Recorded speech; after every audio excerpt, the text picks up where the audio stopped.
Welcome to Sword and Shield, the official podcast of the 960th Cyberspace Wing. Join us for insight, knowledge, mentorship, and some fun as we discuss relevant topics in and around our wing. Please understand that the views expressed in this podcast are not necessarily the views of the U.S. Air Force nor the Air Force Reserve, and no endorsement of any particular person or business is ever intended.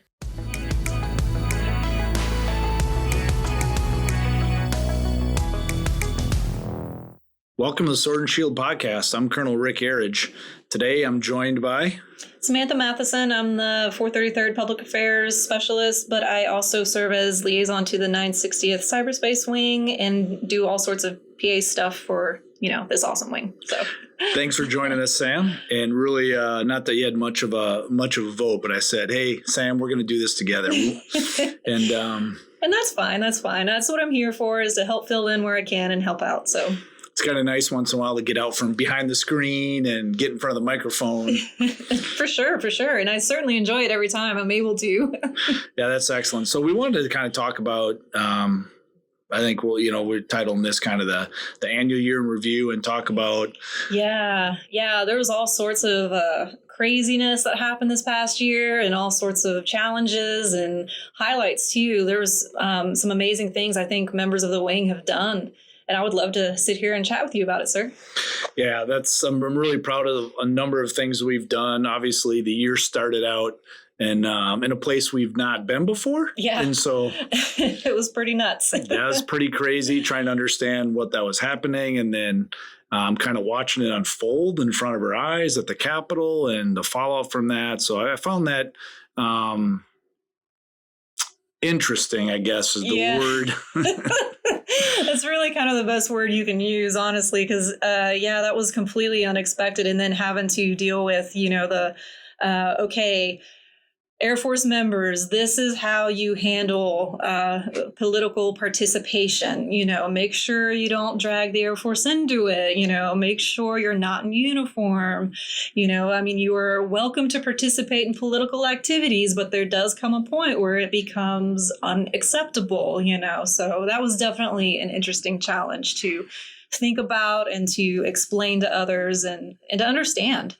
Sure. As we walk through the fallout from that, is an opportunity to educate people and kind of understand where people are coming from. And then we had some dialogue. And I think but at the end of the day, what we do about that situation is more important than the situation itself. And I felt like as an organization, we moved forward with that. We had a number of discussions we had with people about what that means, and it elicits a bunch of emotions. And we're able to talk about that and kind of help people through it. And it kind of continued with our theme of connecting with airmen and giving us opportunities to talk about stuff in a way that is helpful for airmen to express their feelings, where they're at with stuff. Yeah, for sure. And, that was a difficult time, and it was interesting, which is, your word. But I think that is the best descriptor for that. There were cons, but there were pros that came out of that too. But a lot of other things happened this year, that I think that we should talk about and address. So, sir, where do you want to start? Well, I think for me, when I kind of put things in buckets, and one is kind of things that happen external to the wing and then things that happen internal to the wing. And as I think about this year and reflect, I know we're not done with the year, but we're pretty close. Yep. And so as I start thinking about it, from the mission perspective, 16th Air Force laying out what the requirements are, I think was really helpful as we work through that process of we want to be where 16th Air Force and ACC want us to be in that mission space. And then communicating that to AFRC, and so a number of challenges back and forth of how that happened, but we're getting to a good spot. I feel like as we grow and mature the organization, we've had some firsts. So we had our first wing commander, and we had our first command chief depart the organization. So that was a historic moment as well throughout the year. We continued with our leadership summits. I think that's really important for us to grow and mature as well as how we handle our internal leadership messaging and processes. So sorry to interrupt, but I just wanted to say, I particularly enjoy the leadership summits, just as, just being there to as a watcher, and that's mainly my function with that. I go and I take pictures and I talk to people while they're there. And the atmosphere is always so positive. I know everyone there is always happy to be there, and they are thrilled about the networking opportunities and the information they're learning, and getting on the same page as a wing, is something that I've noticed people really, really enjoy with the leadership summits. And I think that's a fantastic thing, especially considering, in this time of COVID-19 and the pandemic and dealing with all these restrictions with masks and, and also the vaccinations that have come out. So can I ask you, sir, in regards to the vaccinations themselves, I think that has been something this wing has also felt challenged for, and then also has overcome. Can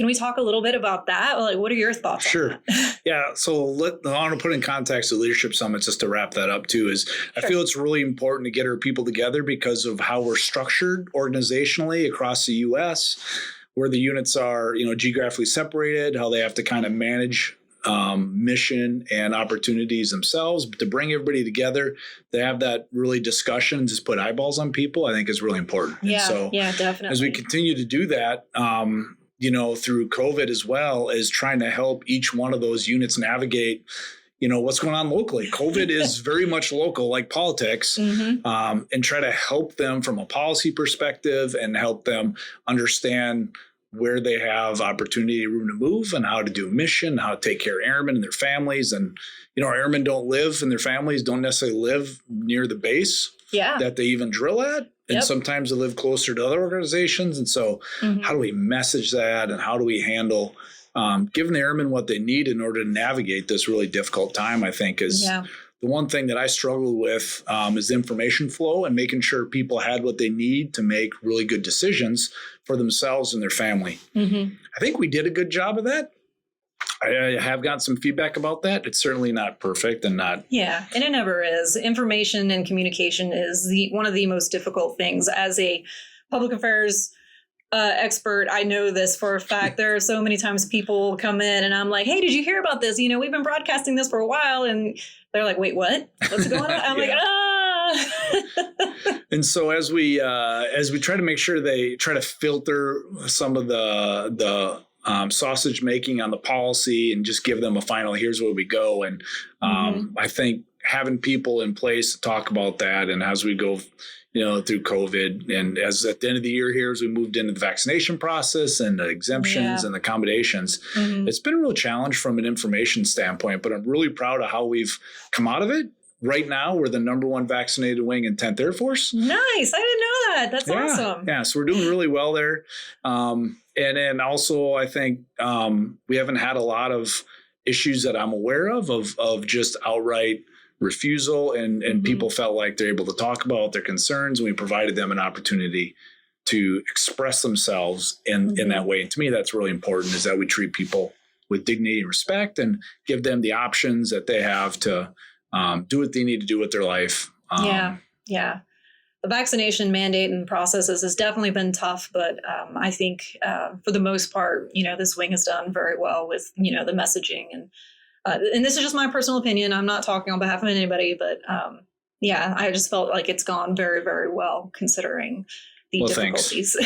We tried really hard, and I know we've missed the boat on some things, but all you can do is keep trying, right? Just keep grinding.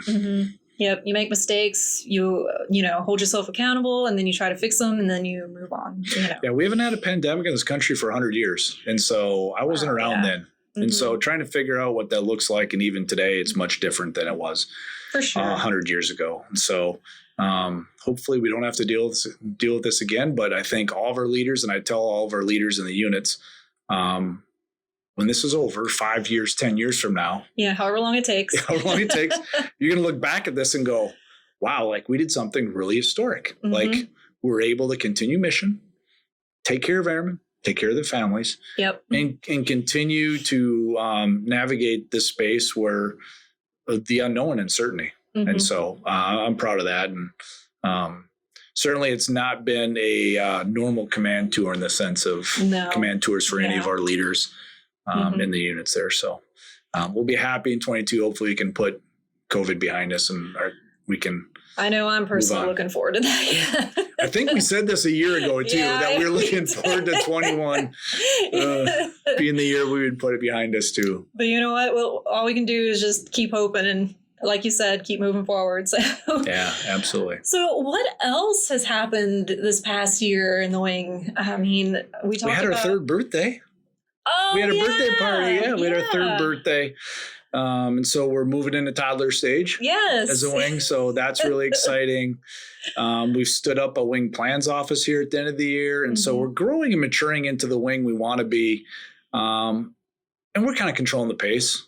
Certainly there's more things that we'd like to do, but based on the environment we're in and money and everything else, that we are really taking a deliberate approach to maturing and building our wing. And, I tell my RegAF mission partners that whatever they do and the time it takes them to do, it's going to take us twice as long as reserve. Yeah, of course. Yeah. Community. We got the TRs that only come in, once a month. And then now with the budget and financial difficulties that are happening, we're having to do a lot with a little, which of course being military, we tend to make that happen, but yeah, it's hard, right? We do it on the backs of our airmen. Yep, and, we really do. And so I just was at the 860th on a unit visit, 860th COG, and just told them, like, we need to make lists of things that we're not going to do. We can't continue to do everything that we're asked to do. We need to make smart risk-based decisions on the things we're not going to do. And so we've started to shift that messaging. But Sam, I think so there's two really important things I think that happened last year to wrap up 21 that I'm really proud of. And one is our UEI. So we got through our first unit effectiveness inspection. Not without any scar tissue, but I think it's an inspection, right? Yeah. Mm-hmm. But I think we had to do it, right? Like we drew a chalk mark in the sand and said, hey, this is where we are. Mm-hmm. This is the things that we need to work on. These are the things we're doing great. I think a number of things we're doing really well. Obviously, there's some areas we're still working on. We're still growing, maturing. We're still hiring the first person of everything in the wing. And so that's been difficult to kind of walk through and explain why we are where we are when they're put the same level of AFRCIG, easy for me to say, puts the same level of expectation on us as they do the 433rd, who's been around 50 years. Mm-hmm. Like you have 433rd has a bunch of institutional knowledge and just business processes and practices are refined and efficient and people understand those and everybody's on the same patch of ground. Where with us, it's really different. I think the IG team struggled with that. The headquarters struggled with understanding how to measure us, how to validate that. But what came out of it was a rapid improvement event that's going to define the way we do that in the future. And I'm really excited about that because it sets us on the next path for the next inspection cycle.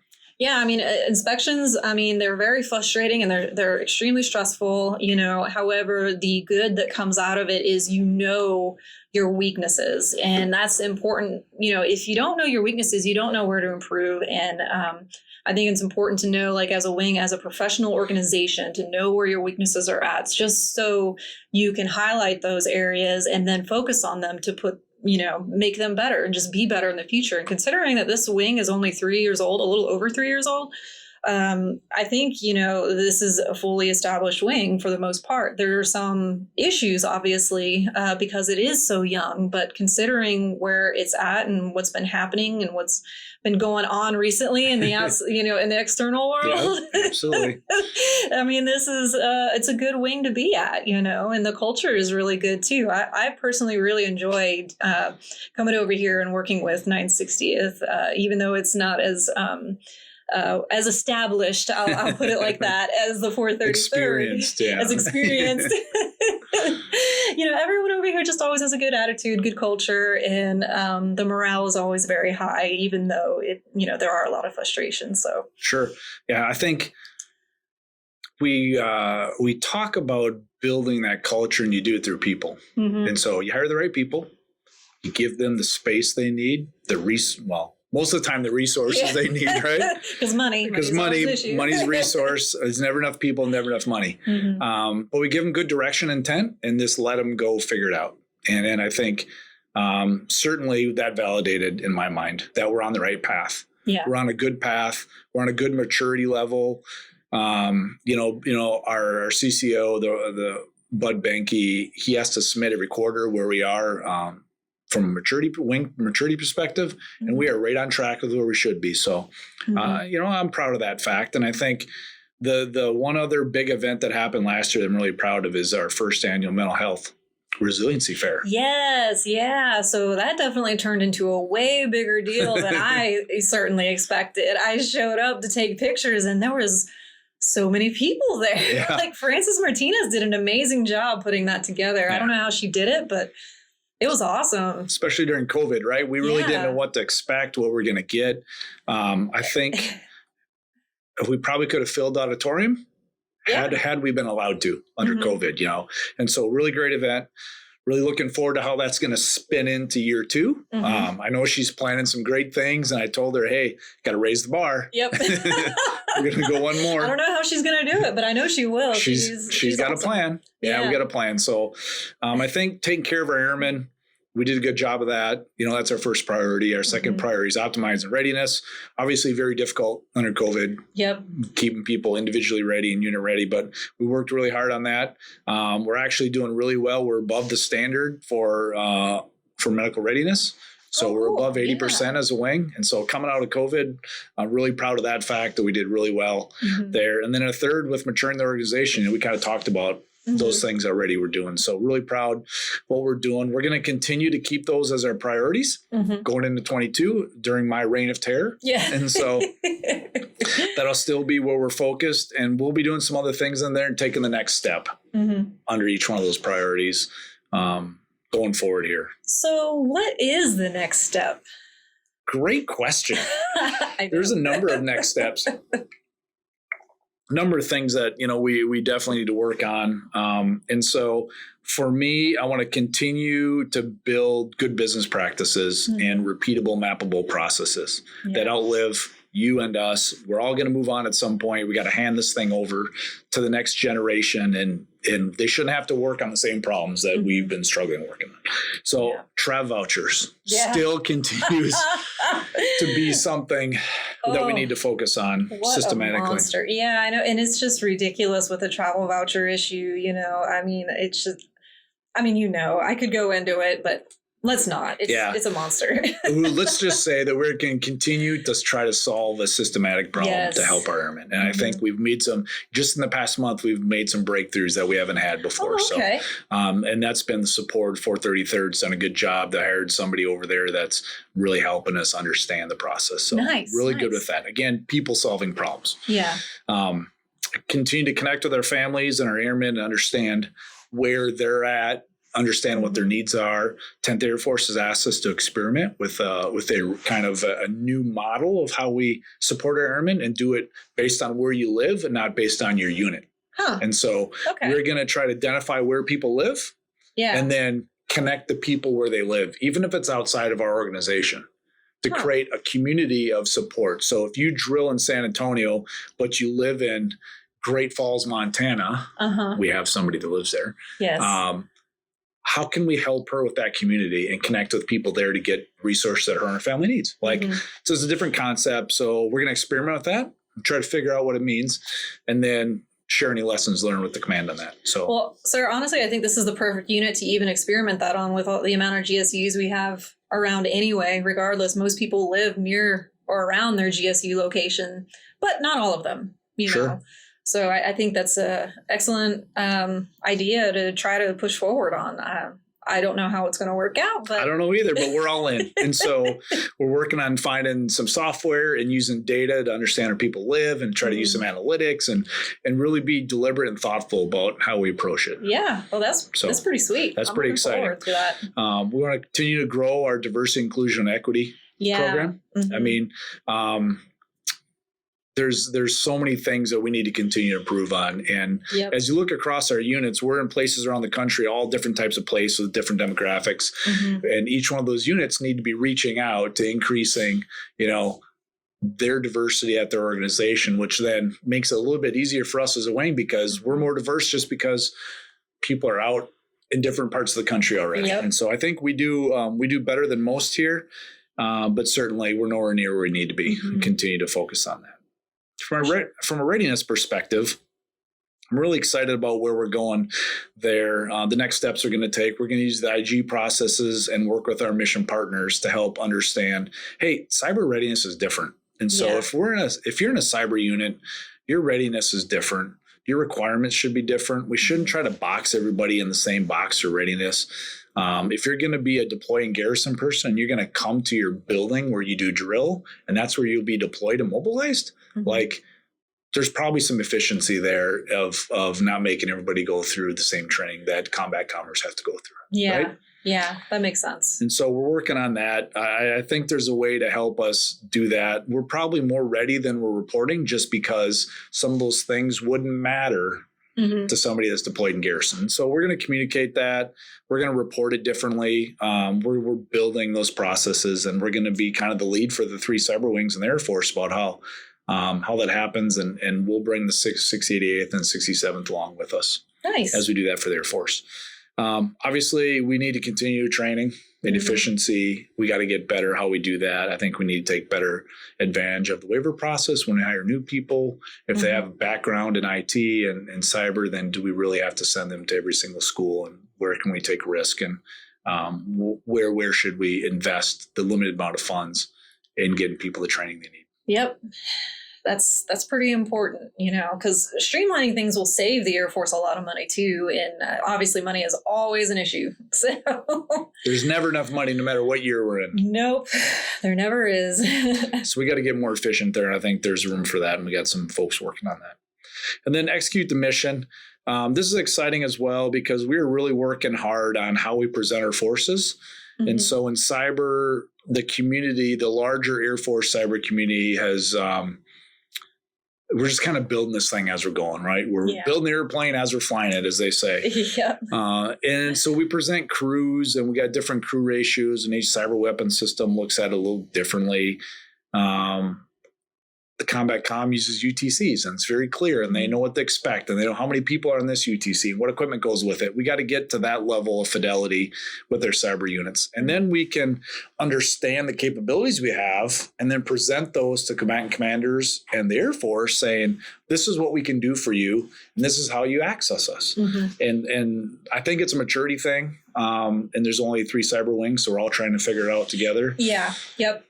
Well, cyber just in general in the Air Force is fairly new. So, we're breaking new ground here with how everything is going to work and how the mission is going to be accomplished. And even every time I turn around and come over here to the 960th, I hear something new and different that's being done, as opposed to regular Air Force or regular reserve wings and units. This wing does things just so differently because the requirements are so different. So we got that space to we have that space to choose my words wisely here. Yeah. To figure out what's going to work. Yeah. Right. Yeah. And so our RegAF partners are leaning on us to do that, giving us a space to help. And they've been really good with being involved along the process and giving us feedback. So I'm excited about that, how we normalize some of those things. That's really going to set up, the next leadership team for the wing to take it to the next step from there. Yeah, because with all this being new and different, this is going to be a lasting legacy. I mean, it really is. Everything that we're doing right now is going to carry forward into the future. And someday, some future leader of the 960 Cyberspace Wing is going to be looking back at Colonel Erredge's biography, and thinking dang, he did a good job. Or he's going to say, why the heck did he do that? Why would he? What decision was that made? Well, hopefully that's not the hopefully case. It's not. No. But that's what we're trying to do. We're trying to make the wing, put the wing in a position to be successful in the future and postured. What, if we were going to project ourselves in time machine, Sam and Rick to a year from now, I think we'd be talking about, hey, the wing looks a little bit different. We're having some movement. We're going to stand up a range squadron. So to support the Air Force cyber ranges. So that's going to be super exciting. Yeah, that is exciting. So that'll probably get approved this year, and we'll start moving out towards that. Fingers crossed. We're going to have our second mental health resiliency fair. And so Mr. Kevin Hines is going to come in. And if you don't know his story, I encourage you just to Google. And I think we're working on some other media in support of that as well. So excited for that. I think one thing you can hang your hat on is that we're going to continue to have budget uncertainty. Yes. Yeah. Well, that's a constant, sir. Like in the almost 20 years I've been in, that's every year that's an issue or a topic of conversation. And every year it feels like it's worse than last year, but I don't know if it is. It's kind of come about to being the norm at this point.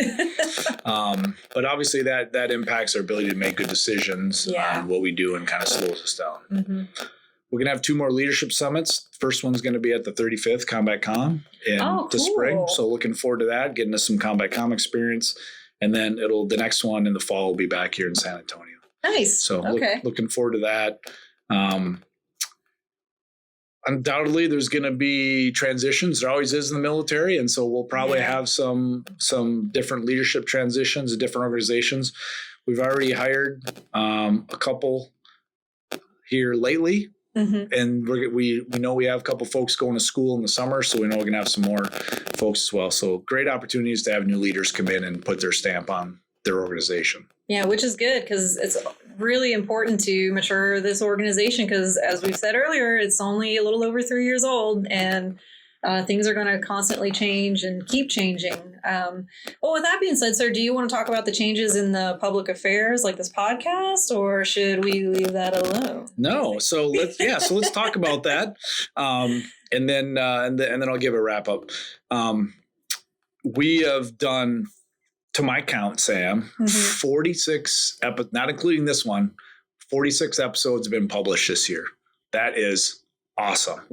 It's been one a week. That's one a week. Per week. And it's been a grind. Yep. But I appreciate your efforts. Some are better than others. We know that. We get good feedback. Keep the feedback coming. We want to talk about the things that you all want to hear from us and talk about it. But we're going to take a bit of a different direction with 2022. And so we're going to go to 2 a month at this point. And then if we decide we want to change it up, we'll do that too. And so we're looking at doing maybe some other things as well to supplement how we communicate with our airmen as well. Mm-hmm. So that's kind of the plan for going in next year. And as we continue to grow our relationship with the 433rd, right, there might be somebody else sitting in this seat being our podcast producer, executive director. Yes, sir. We're looking at me and another individual in the 433rd Public Affairs Office to switch positions. So on the military side, I promoted, as you know, and what that means is now I'm taking on different duties and responsibilities over there. And so as a result, I'm unfortunately going to have to hand over my baby, which is this podcast, over to someone else. And it hurts me a little bit to have to do that. I'm not going to lie. Like I said, this has been my baby for the last couple years. And I watched it grow from a little bean to now it's, full-fledged, little bird, I guess. Flying leaving the coop. Yeah, we're leaving the chicken coop. We're leaving the nest. You've done an amazing job. You always be the number one podcaster in my heart. And you've pushed us to get out of our comfort zone and do this. I still remember the first episode. I'm like, man, what are we doing? This is awkward and uncomfortable. Yeah, literally just winging it. And it was... Honestly, sir, I was highly amused by that because I really did. It was you and Chief Howard. We, barely had the outline of a plan, and y'all just sat down and just started talking back and forth. And I'm just sitting here watching y'all like, this is great. It worked out okay, and it's been fun. And then hopefully our listeners have gotten something out of every episode that they listen to. Like that's what we want. Like take something out that you can hang your hat on, and that you can say that it's worth your time to listen to. Most definitely. Well, sir, we're almost out of time. So I wanted to ask you, is there anything that we missed that we should talk about? And then the ball is in your court for wrapping up this episode. Sure. I think, again, thanks for all the hard work that you put in this and make it what it is. And thank you, sir. I really appreciate that and the team. And certainly it takes some coaxing to get some folks to get behind the microphone and talk to. So I appreciate your positive attitude and energy that have encouraged people to do that. Thank you, sir. So I think leaving going into 22 here, I think we need to keep an eye on national defense strategy. And from a mission perspective, we're definitely going to see a different focus for the new NDS, and we expect to get that in the early part of 22. And we're going to shift to more of a Indo-Pacific focus is my my expectation from what I'm hearing, what it's going to look like. And how we do that in our wing, we're just going to have to figure it out and see what our mission partner needs from us and what the combatant command needs for us to help out. And we'll do that in a very deliberate, we'll make deliberate process. We'll make good decisions on how to do that. And we're here to support where they need us, where the Air Force needs us to do. We provide, combat ready airmen to dominate cyberspace. And that's what we're going to continue to do no matter who the adversary, who the threat is, or what situation is. We'll be ready to do that. So, and I believe it. I really do. All right, Sam. Well, thanks again. And I appreciate everything that you've done for us and the team. And I appreciate being here. So, all right.